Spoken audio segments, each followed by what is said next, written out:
গোটা পৃথিবী সুন্দর করে সাজিয়ে দিয়েছে। কেন?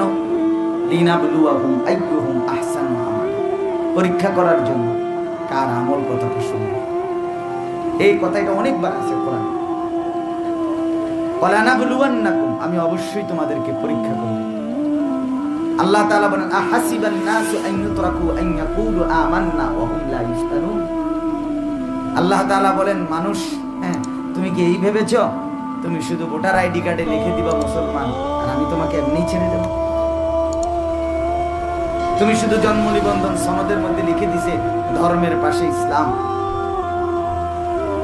তোমাকে কোনোই পরীক্ষা করব না, এমনি ছেড়ে দেব তোমাকে?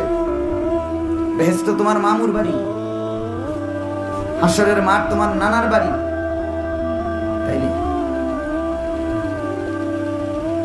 এজন্য দয়া করে ভাবা উচিত। ফিকির চাই, ফিকির, অনুভূতি দরকার, বিবেক দরকার। আমি কে? আমাকে কে পাঠিয়েছে? কোত্থেকে আসলাম? আমি কেন আসলাম? আমি যা করছি, যিনি আমাকে পাঠিয়েছে তিনি কি আমার থেকে এটাই চাচ্ছেন? আমাকে কোথাও যেতে হবে কিনা, নাকি আমাকে ছেড়ে দিছে আমার অবস্থা? এটা যদি হইতো তো আমরাও নাচতাম। কার না নাচতে মন ছিল? নর্তকী দেখতে কার কাছেই ভালো না লাগে? সুন্দরী দেখতে সবার কাছেই মন চাই। কিন্তু জিন্দেগির এই অনুভূতি থাকা, যে আমি লাওয়ারিস না, আমি লাওয়ারিস সন্তান না, আমার মা আছে, আমার বাবা আছে, আমার একজন বানানেওয়ালা আছে, আমাকে একটা নির্দিষ্ট জায়গায় ফিরতে হবে। কোরআনুল কারীমের মধ্যে আছে, আল্লাহ তাআলা বলেন আমি মানুষকে পর্যায়ক্রমে 7টি ধাপে বানিয়েছি। প্রথম মাটি, তারপরে বীর্যের ফুটা, তারপরে জমাট রক্ত 3 নাম্বার, 4 নাম্বার গোশতের টুকরা, 5 নাম্বার হাড্ডির কঙ্কাল, 6 নাম্বার পুরা দেহে গোশতের আবরণ, 7 নাম্বার রূহ ফুঁকে দিয়ে মায়ের পেট থেকে মানুষ হিসেবে বের করবে। এরপরে আল্লাহ বলেন সুম্মা ইন্নাকুম বা'দা যালিকা লামাইয়িতুন, আমার বান্দা শোনো, এরপরে একদিন নির্দিষ্ট একটা সময় তোমাকে মরতে হবে।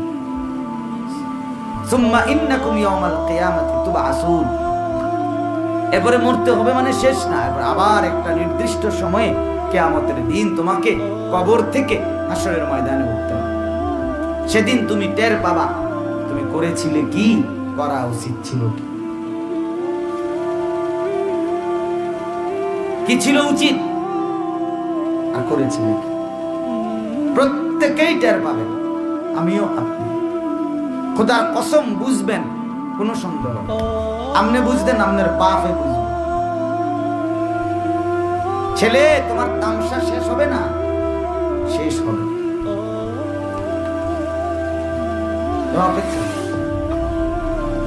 তোমার এই মাতবুড়ি, এই মাস্তানি, অহংকারী, রাস্তায় ঘোরাঘুরি, সারাদিন মোবাইল টিপা টিপি, এই ফালতু কাজ অচিরেই শেষ হয়ে যাবে। এই সাথের বন্ধু এগুলো একটা থাকবে, সব ধোকা। সমবয়সী বন্ধু, আমার সাথে সেই বন্ধুরা কই? আমার স্কুলের সহপাঠীরা কই? আমি তো প্রাইমারি পড়ছি, প্রাইমারি স্কুলের পরে কমপক্ষে 8-10টা প্রতিষ্ঠানে পড়ছি। কই আমার সেই সাথীরা? আমার সাথে কই? একজনও আমার সাথী নাই, মানে আমার সাথে নাই। আমি আমার মতো এক জিন্দেগি, আরেকজন আরেকজনের মতো জিন্দেগি। কই বন্ধুরা কোথায়? বন্ধুরা কোথায়? যাদের সাথে ক্রিকেট খেলেছিলাম কই তারা? ফুটবল খেলছি যাদের সাথে কই তারা? ব্যাডমিন্টন খেলছিলাম যাদের সাথে কই তারা? ভলিবল খেলছি আমি খুব ছোটবেলায়, মনে আছে। তো সেই বন্ধুরা কই? কোথায় আছে? কেউ নেই। কোরআনুল কারীমের মধ্যে আছে, এক জান্নাতি বলতো, বাকি জান্নাতীদের কাছে বলবে যে হে জান্নাতি বন্ধুরা, আমার দুনিয়াতে একটা পরিচিত লোক বন্ধু ছিল, সে সারাক্ষণ আমাকে গুনার দিকে ডাকত, আমাকে সব সময় আখিরাত ভুলাইতে চাইতো, আর বলতো আখিরাত হবে না। আমি কিন্তু তার কথায় ফাঁদে পড়ি নাই, আমি আল্লাহর বন্দেগী করে আল্লাহর দয়ায় আজ জান্নাতি হয়েছি। ক্বালা হাল আনতুম মুত্তালিউন রব্বুল আলামিন বলেন, আল্লাহ তাআলা তখন বলবেন ওই বান্দাকে, তোমার সেই বন্ধুটাকে দেখবা? পরে দেখবানি এখন কেমন আছে সেই বন্ধু। তো জান্নাতি বান্দা বলবে, হ্যাঁ দেখবো রব্বুল আলামিন। ফাত্তালা ফারাআহু ফি সাওয়াইল জাহিম। জান্নাতের দেওয়ালে জাহান্নামের চিত্র কম্পিউটারের স্ক্রিনের মতো ভেসে উঠবে। আল্লাহ তাআলা বলেন, বান্দা জান্নাতি তার সেই বন্ধুটাকে দেখবে জাহান্নামের মাঝ বরাবর ভীষণ আগুনের মধ্যে, একবার নিচে পড়ছে, একবার ঢেউর মতো উথলে উঠছে। কোরআনে আছে, জান্নাতি এই বন্ধু তখন লাফ দিয়ে ভাবে দাঁড়ায় চিৎকার করে উঠবে, তাল্লাহি ইন কিত্তা লাতুরদিন, আল্লাহর কসম বন্ধু, আহা তুই তো আমারও এখানে ফেলে দিছিস।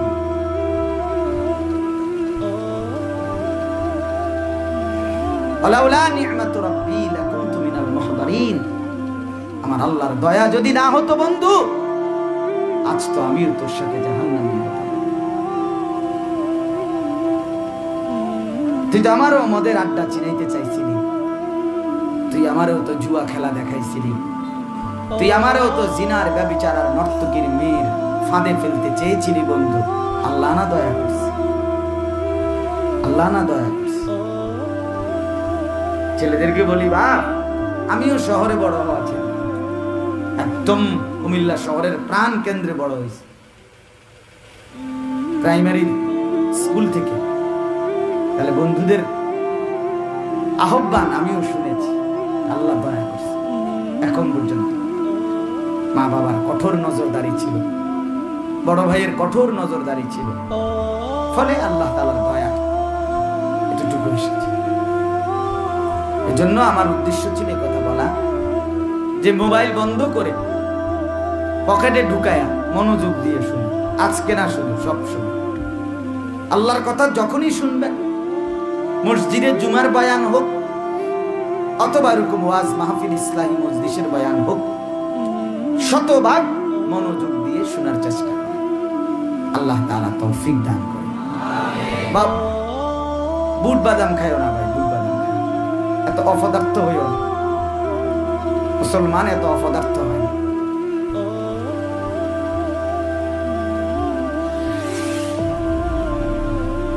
বুট বাদাম এটা খাবার, আর খাবার ফিক্কা মেরে খাওয়া ঠিক না, সুন্নাতের খেলা, আদবের খেলা। খাবার ইডা মারতে না, ফিক্কা মারতে না। এজন্য দয়া করে, আর শেষ অনুরোধ হলো, দ্বিতীয় অনুরোধ হলো, দাঁড়িয়ে আছেন অনেকে, সবাই হয়তো বসার জায়গা হবে না, আগে এখনো কিছু সাথী, আমার মনে হয় আপনারা যদি আরেকটু আধা ইঞ্চি চাপাইয়া বসেন, তাহলে আরো কিছু সাথী বসতে পারে। দেখেন একটু হিম্মত করে আরেক ভাইয়ের জন্য জায়গা করে দেন, দেখবেন আল্লাহ বরকত দিবেন। মূলত বিষয়টা হলো কোরআনে স্পষ্ট আছে, আল্লাহর কথা শুনবার আদব জুতা খুলে বসে, এটা কোরআনে আছে। এটা আপনারাও সবাই জানেন এই ঘটনা কি, ওই যে মুসা আলাইহিস সালামকে আল্লাহ তাআলা তুর পাহাড়ে কথা বলবার আগে, আল্লাহর কথা শুনবার আগে বলছে জুতা খুলে ফেল, এটা কোরআনে আছে। ফাখলানা আলাইক, হে মুসা আমি তোমার সাথে এখন কথা বলবো, বিশেষ কথা, ফাসতামি লিমা ইউহা, আল্লাহ বলছে মুসা আমি যা বলবো ওয়াহি, আসমানি কথা, মনোযোগ দিয়ে শোনো। তো এর আগে বলে নিছে আগে জুতা খোলো। তাফসীরের মধ্যে আছে তখন ওইখানে, আপনারাও তো জানেন, তখন ঠান্ডা ছিল, প্রচন্ড ঠান্ডা। মুসা আলাইহিস সালাম তার স্ত্রীকে নিয়ে ফিরে আসতেছিলেন মিশরের দিকে। ঠান্ডার কারণে ওনার স্ত্রী গর্ভবতী ছিল, সন্তান সম্ভবা, এতটা ঠান্ডা যে স্ত্রী কাঁপতেছে। মুসা আলাইহিস সালাম ওনার বিবির ঠান্ডাটা ভীষণ, এই জন্য আশপাশে তাকাইয়া দেখছে কোথাও কোনো আগুন বা কিছু ব্যবস্থা হয় কিনা। ও পাহাড়ের চূড়ায় দেখছে আগুন মতো কি দেখা যায়, তাইলে আগুন আনতে গেছেন ঠান্ডা কমানোর জন্য। কেমন ঠান্ডাটা ছিল, ভীষণ ঠান্ডা, কনকনে ঠান্ডা। কিন্তু এইখানেও এই অবস্থায় ঠান্ডা কমানোর জন্য আসছে, আল্লাহ বলতেছে জুতা খোলো। বলুনি কথা না, আমার এমনি জানজা শীতে, আবার আপনি বলতেছেন জুতা খোলো। আল্লাহ তাআলা বুঝাইলেন, হ্যাঁ মুসা, শীত হোক গরম হোক, আমার কথা শুনবার আদব জুতা খুলে বসে শোন, জুতা খোলা। এই জন্য অপারগ হইলে তো অপারগ, বাকি এটা চেষ্টা করা এবং বসে শোনা, এর মধ্যে আদব। হযরত জিবরাইল আলাইহিস সালাম আমাদের নবী সাল্লাল্লাহু আলাইহি ওয়াসাল্লামের কাছে আয়েশা হাঁটু গাইরা, নামাজের আসন যেভাবে বসি আমরা, হাঁটু গেড়ে নবীজির সামনে আদবের সাথে বসছেন। এরপরে একটা একটা করে ইসলামের বিষয়ে প্রশ্ন করছেন নবীজি। মাল ইসলাম, মাল ঈমান, হে মুহাম্মদ ইসলাম কি? নবীজি উত্তর দিয়েছেন। হে মুহাম্মদ ঈমান কি? নবীজি উত্তর দিয়েছেন। হে মুহাম্মদ মাল ইহসান, ইহসান কি? নবীজি জবাব দিয়েছেন। হযরত জিবরাইল প্রশ্ন করছেন, মাতা সাআ, কিয়ামত কখন হবে? নবীজি উত্তর দিয়েছেন যে আমারও জানা নাই, তোমারও জানা নাই। এরপরে বলছো আমা ইমারাতুহা, হে মুহাম্মদ তাহলে কিয়ামতের আলামত কি, চিহ্ন কি? তো নবীজি অনেকগুলো আলামত বলছেন। ইত্যাদি কথা বলে হযরতে জিবরাইল চলে গেছেন। নবীজি সাহাবীদেরকে বললেন, হাদা জিবরাইল, এই যে আসলো বসলো কথা বললো, এ জিবরাইল ইউআল্লিমুকুম দীনাকুম, তোমাদের দ্বীন কিভাবে শিখতে হয়, দ্বীন কিভাবে গ্রহণ করতে হয়, দ্বীনের কথা কিভাবে বলতে হয়, সে তোমাদেরকে শিখাইয়া দেবে। তাইলে এখান থেকে আমরা শিখলাম আল্লাহর কথা, দ্বীনের কথা বসে শুনতে হবে। এজন্য আমাদের কওমি মাদ্রাসাগুলো আলহামদুলিল্লাহ বছরের পর বছর ধরে, শীত গরম, টাকা বেশি থাকুক আর কম থাকুক, সব মাদ্রাসা তার একরকম আর্থিক অবস্থা না, ঠিকই না বলেন না কেন? সবাই টাকার অভাবে নিচে বসাইয়া পড়া, এটা না, এটা আমাদের আদব, এটা আমাদের নববী আদব, এটা আমরা কোরআন সুন্নাত থেকে গ্রহণ করি। এজন্য আমাদের কোন কওমি মাদ্রাসার মধ্যে একেবারে নুরানির বাচ্চা আর দাওরায়ে হাদিস পর্যন্ত সবাই নিচে সমান জায়গায় বসে, জুতা খুলে এরপরে বসে, এরপরে আমরা বুট জুতা দিয়া পড়াই না, বুঝছেন না?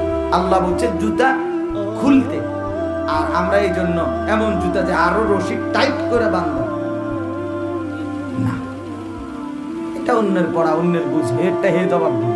অন্যরা যারা জেনারেল শিক্ষা প্রতিষ্ঠানে, ওনারা কেন জুতা নিয়ে পড়ায়, ওনারা কেন বুট দিয়ে পড়ায়, সেটা ওনাদের উত্তর। তারা আমি পড়াই না, কথা বুঝছেন না? তারা এটার উত্তর দিবে কে? যে করে সে উত্তর দিবে। আমাদেরটার উত্তর আমরা কি করলাম? কোরআন সুন্নাত থেকে যে আমরা কেন বসতে বলি, কেন জুতা খুলতে বলি। আল্লাহ তাআলা আমাদেরকে তৌফিক দান করেন, বলেন আমিন। মুহতারাম হাজিরিন, অনেক নওজোয়ান মাশাআল্লাহ, আল্লাহ তাআলা আমার এই বন্ধুদেরকে, আমি তো বলি আমার সন্তানদেরকে, আমার এই ভাইদেরকে আল্লাহ তাআলা পুরি ইসলামের দিকে ফিরে আসবার তৌফিক দান। ভালোবাসার টানেই এরা আসছে, আল্লাহর মহব্বতেই আসছে, আখিরাতের ভয়েই এসেছে। কলিজার ভিতরে কিছুক্ষণের জন্য হলেও অনুভূতি জাগছে বলেই এসেছে, ঠিক না বলেন? সবাই মিলে দোয়া করা উচিত, আল্লাহ তাআলা যেন মুসলমানদের সন্তানদেরকে মুসলমানের কাজেই, ইসলামের কাজেই শতভাগ ব্যবহৃত হওয়ার তৌফিক দান। আর সন্তান আমার, ছেলে আমার, ভাই আমার, বন্ধু আমার ব্যবহার করছে দুশমন। চুল আমার মুসলমানের ছেলের, কিন্তু কাটাচ্ছে বেঈমান, বেঈমানের কাটিং। শরীর আমার মুসলমান সন্তানের, কিন্তু জামা পরাচ্ছে দুশমন। আফসোস, হেরে গেলাম আমি, হেরে গেলাম, হেরে গেলাম। ছেলে তো আমার, নিয়ে নিল দুশমন। ভাই তো আমার ছিল, বেঈমান নিয়ে গেল। হাসি, কান্না, আনন্দ, অনুভূতি, আবেগ সব কিছু দুশমনের মতো, বেঈমানের মতো। ইহুদি হাসলে মুসলমানের যুবক হাসে, ইহুদি কাঁদলে মুসলমানের যুবক কাঁদে। ইহুদি চুল আগে কাটে, মুসলমান যুবক তারপরে তার মতো দেখে দেখে চুল কাটে। ইহুদির যুবক আগে প্যান্ট পরে, মুসলমানের যুবক এরপরে সেই ডিজাইনে নিজের জামা নিজের। এর চাইতে বদনসিব, এতটা আত্মবিস্মৃত, এতটা আত্মভোলা আর কোন জাতি এখন? কোন জাতি যে নিজের অস্তিত্ব, নিজের পরিচয়, নিজের আত্মসম্মান, আত্মমর্যাদা ভুলে গেছে, ভুলে গেছে। আল্লাহ আমাদেরকে বুঝতে হবে। মূলত আমি মাগরিবের পরে আসার কথা ছিল।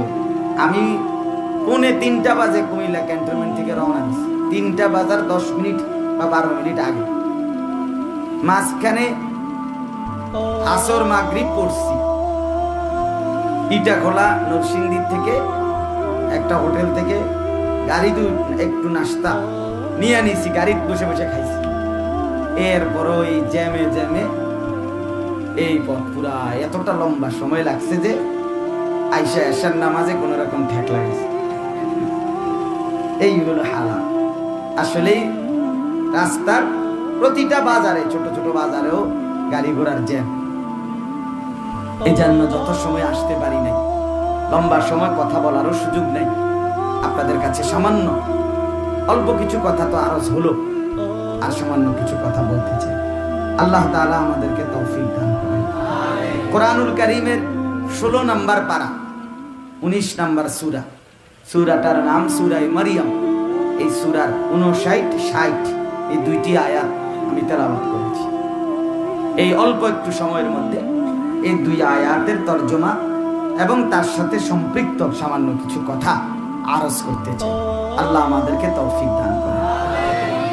এই আয়াতের তরজমা 59 নম্বর আয়াতের অনুবাদ বলার আগে পিছনের আয়াতের কিছু কথা এমনি বলতে চাই, তাইলে বুঝতে সুবিধা হবে ইনশাআল্লাহ। আল্লাহ তাআলা রব্বুল আলামিন প্রথম এই পৃথিবীতে মানুষের আবাদি শুরু করেছেন হযরত আদম এবং হাওয়া আলাইহিস সালাম, এই দুইজনকে দিয়ে। কি বলেন? আদম এবং হাওয়াকে দিয়ে। তো এই আদম এবং হাওয়া যেই দুইজনকে দিয়ে, মানে যেই দুইজন মানুষকে দিয়ে আল্লাহ তাআলা পৃথিবী, এই আল্লাহর জমিন প্রথম আবাদ করলেন, শুরু করলেন, তারা দুইজনই ছিল 100 ঈমানদার। কি ছিল বলেন?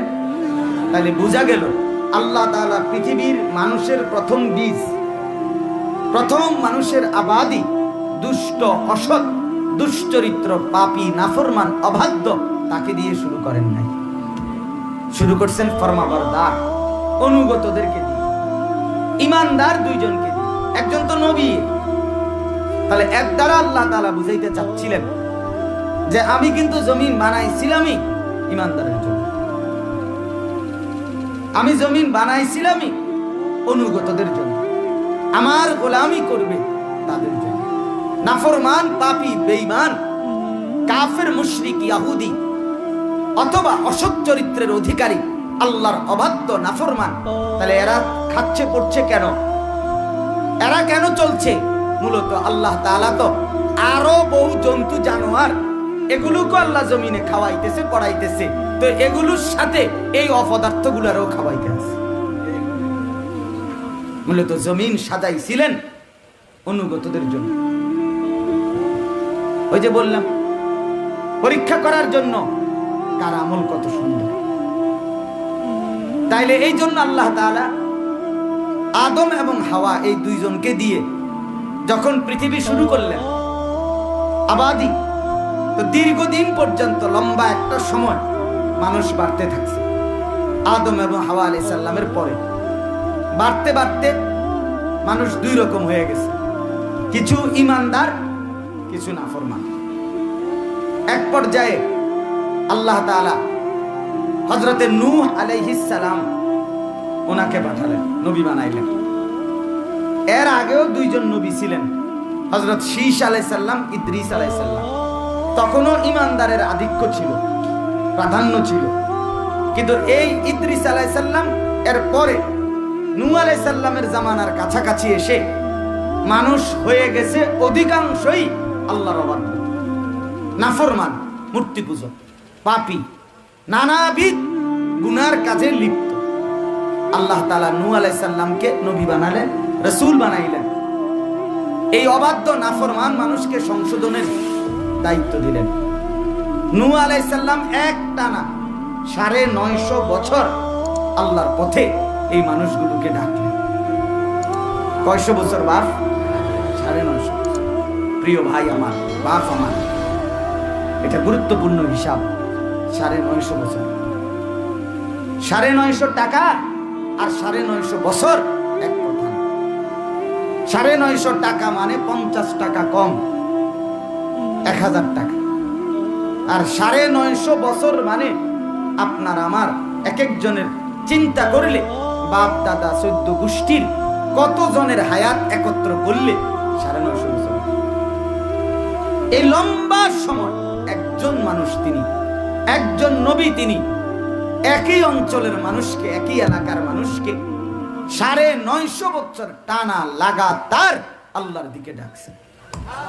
একদিন একবারের জন্য হতাশ হন নাই, বিশ্রাম করে নাই, অবসর নেই। ক্বালা রাব্বি ইন্নী দাআউতু কওমি লাইলান ওয়া নাহারা। এই যে নূহ আলাইহিস সালাম বলছে, আল্লাহ আমি আমার কওমকে আপনার দিকে ডেকেছি গত 950 বছর। কিভাবে? লাইলান ওয়া নাহারা, রাতেও ডাকছি, দিনেও ডাকছি, দিবারাত্রি বিরামহীন ডেকে গেছি মাওলা। আপনার বান্দাদেরকে আপনার দিকে ডাকছি। হযরত নূহ আলাইহিস সালাম বলেন, আল্লাহ আমি, তারা আমারে দেখলে কানে আঙ্গুল দিয়া রাখে, আমি তবুও বলছি। তারা আমারে দেখলে চোখ কাপড় দিয়া ঢাইকা রাখে, আমি তবুও বলছি। তারা আমারে দেখলে জিদ দেখায়, ধমক দেয়, এই বেটা সারাক্ষণ শুধু আমারে বিরক্ত করো, আর মানুষ দেখো না, এভাবে বলতো। নূহ আলাইহিস সালাম বলেন, আল্লাহ আমি তবুও বলছি। তারা আমারে দেখে অহংকার করত, আরে কিসের আযাব, কির শাস্তি হইব, কি কও না কও, হ্যাঁ এগুলো বলতো, অহংকার করত। আল্লাহ আমি তবুও বলছি। আমি তাদেরকে একজন